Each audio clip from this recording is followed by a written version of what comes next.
Olá pessoal, tudo bem com vocês? Fazia um tempo que eu não aparecia aqui no canal, em decorrência das minhas atividades acadêmicas, né? Agora a coisa está começando a dar uma amenizada em termos de compromissos, e aí eu resolvi voltar aqui no canal para trazer um vídeo para vocês baseado numa leitura que eu fiz recentemente. Estava fazendo umas pesquisas e aí eu me deparei com um texto sobre um tema que algumas vezes já me perguntaram aqui no canal, que é relacionado à história do ateísmo na Rússia, mas depois do fim da União Soviética. Então eu encontrei um pequeno artigo, né, que eu até imprimi, tá em inglês, eu vou deixar o link aqui depois na descrição do vídeo, que é um artigo chamado A Igreja Ortodoxa Russa e o Ateísmo, né? O autor chama-se Teovo Laitila. Não sei se a pronúncia está correta, mas vamos lá. É um texto bem curto, tá? Então até eu imprimi aqui para fazer a leitura nessa semana e trouxe várias informações interessantes. O texto é de 2012, então não é assim, né, tão recente e não dá conta dos acontecimentos dos últimos anos, mas oferece aqui um panorama sobre a questão do ateísmo na Rússia depois que termina a União Soviética. Então, vamos lá. Eu já fiz alguns vídeos aqui no canal, também já falei sobre o assunto em lives, que é a história do ateísmo na União Soviética. Ou seja, o que eu coloquei naquela ocasião? O ateísmo, ele foi um componente, né? Ele fazia parte, né, de um projeto de construção de uma sociedade comunista na Rússia depois que os bolcheviques tomam o poder em 1917. Tá? Então isso era parte, a ideia da construção de uma sociedade sem classes, ela também incorporava a ideia de uma sociedade sem Deus, ou, né, dizendo de uma outra maneira, a ideia de uma sociedade sem religião.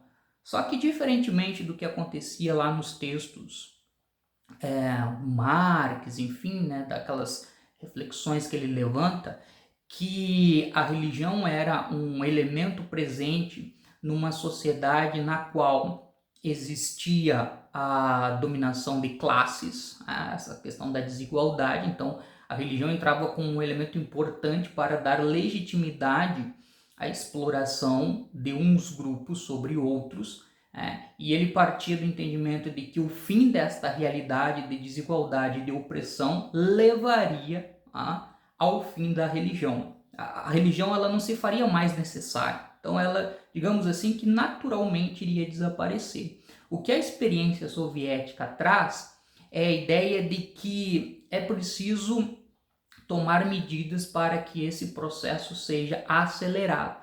Então há uma intervenção política por parte do Estado e de grupos vinculados ao Estado soviético que eles vão no sentido de procurar criar mecanismos para que a religião deixe de fazer parte daquele novo mundo em construção. E aí tem todo um ativismo que surge durante a União Soviética, né, que sofre ali algumas mudanças em termos de conjuntura sobre suas ações. Algumas vezes é mais apoiado pelo Estado, outras vezes é menos apoiado, aquela coisa toda, mas estava lá como um componente, né, uma ideia de uma cosmovisão, né, do mundo soviético, onde a religião não se faria mais necessária. Só que no início dos anos 90, mais precisamente no ano de 1991, a União Soviética ela oficialmente é extinta e no lugar dela surge a Federação Russa.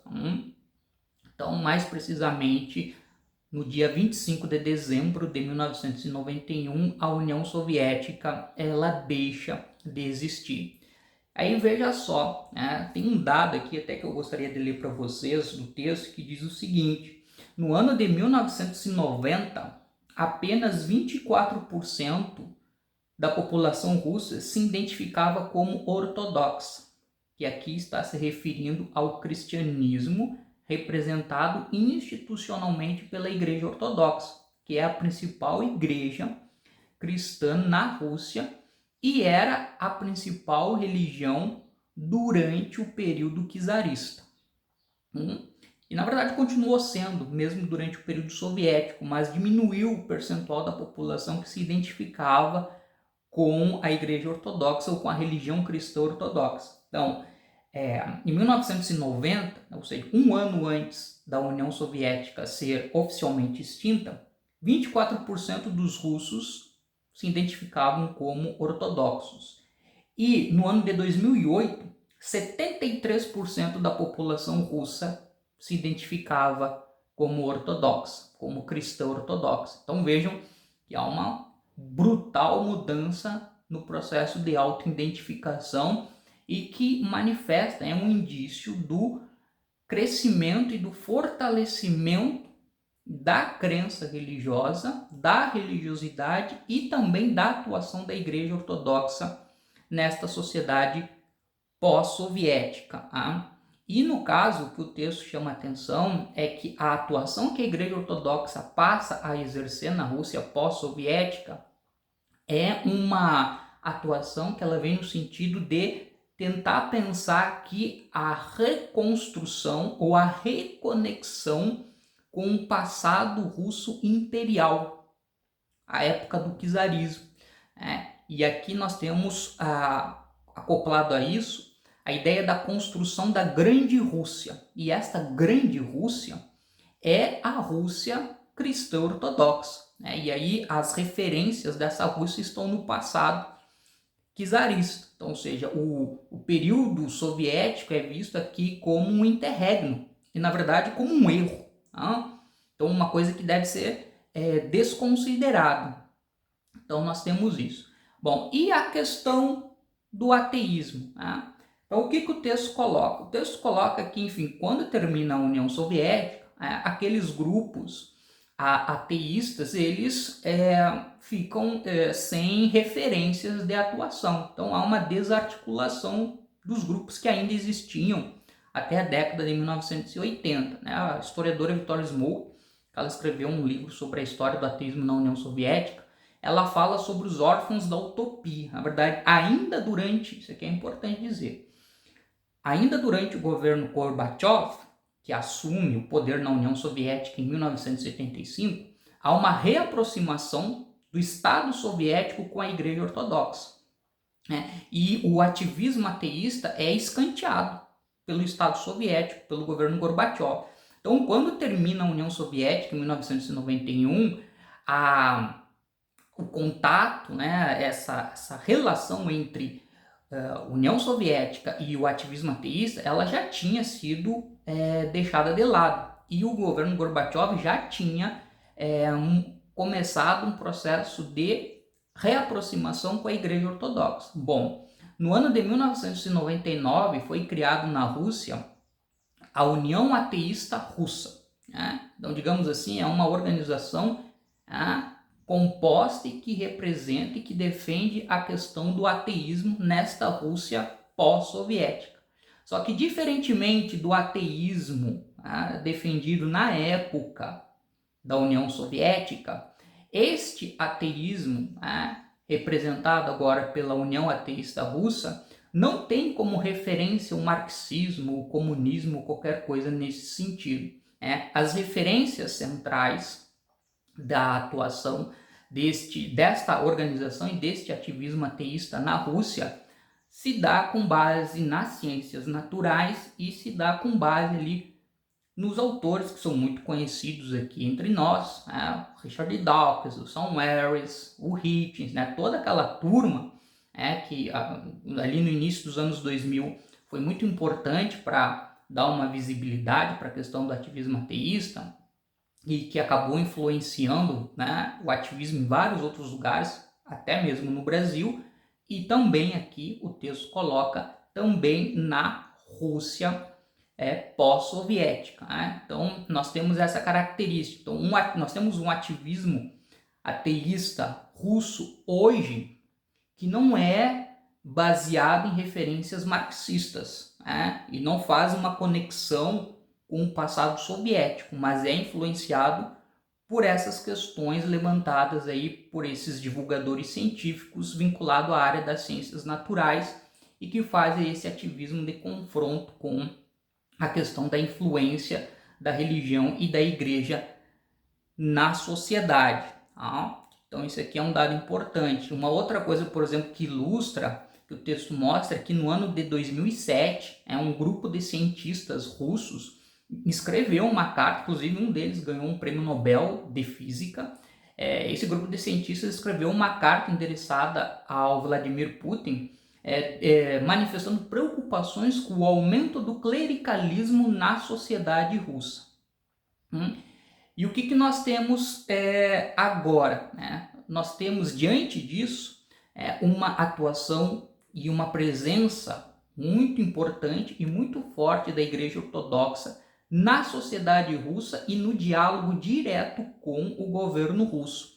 Então, quando surgem essas manifestações, por exemplo, desses cientistas, ou quando esse ativismo ateísta russo, ele faz manifestações, faz declarações, o que a Igreja Ortodoxa ela tem batido, né? Qual é a mensagem que ela tem propalado para a sociedade? Que o ateísmo é um fenômeno malévolo, e associa com comportamento imoral, com alcoolismo, com tudo que há de ruim, e também a Igreja Ortodoxa ela bate muito na ideia de que o ateísmo é um fenômeno estrangeiro, né? Não é algo russo, é uma coisa que vem de outros países e que esses ateístas russos e russas, eles tentam implementar à força coisas que não fazem parte da sociedade russa, coisas estrangeiras. Então tem aqui uma questão de xenofobia também atrelado a isso,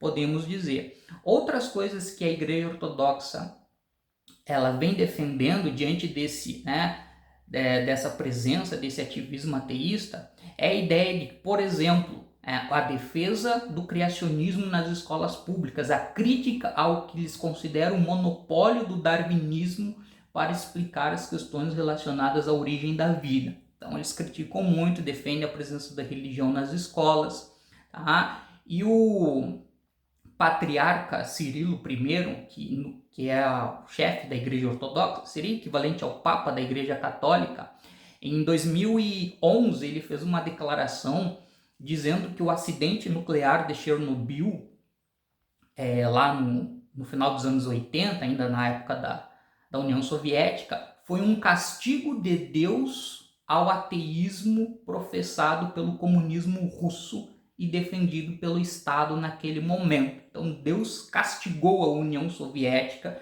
por causa do seu ateísmo. E este patriarca, ele é uma figura muito importante, que ele vem fazendo uma militância no sentido de defender que a Igreja Ortodoxa ela é uma instituição genuinamente russa, né? Ela é um componente da identidade russa, consequentemente ela tem créditos, ela tem legitimidade para estar presente na sociedade, influenciar o debate público e também estar conectado com as questões relacionadas à governança. E aí ele defende uma igreja não de Estado, que seria, no caso, uma igreja subordinada ao governo, mas defende a Igreja Ortodoxa como uma igreja da nação. Então, ou seja, a ideia de que a identidade russa é uma identidade cristã ortodoxa. Então isso dá legitimidade. E esta Igreja Ortodoxa, ela tem um apoio do Estado, do governo, Vladimir Putin, e também oferece seu apoio a esse governo. Então há uma confluência de interesses, onde a Igreja se aproxima do Estado, procurando com isso fortalecer suas posições na sociedade, mas o Estado também se aproxima da Igreja com o objetivo de ganhar, e de respaldar sua legitimidade perante a sociedade. Então aqui há uma confluência de interesses, inclusive num determinado momento, só para vocês perceberem essa proximidade entre a Igreja Ortodoxa, representada aqui pelo patriarca Cirilo I, e o governo russo, representado aqui por Vladimir Putin, nas manifestações públicas que o patriarca já fez em relação ao governo e à figura do presidente russo, ele chegou a falar que Vladimir Putin é um milagre de Deus para o povo russo. É isso, pessoal. Até breve e até mais.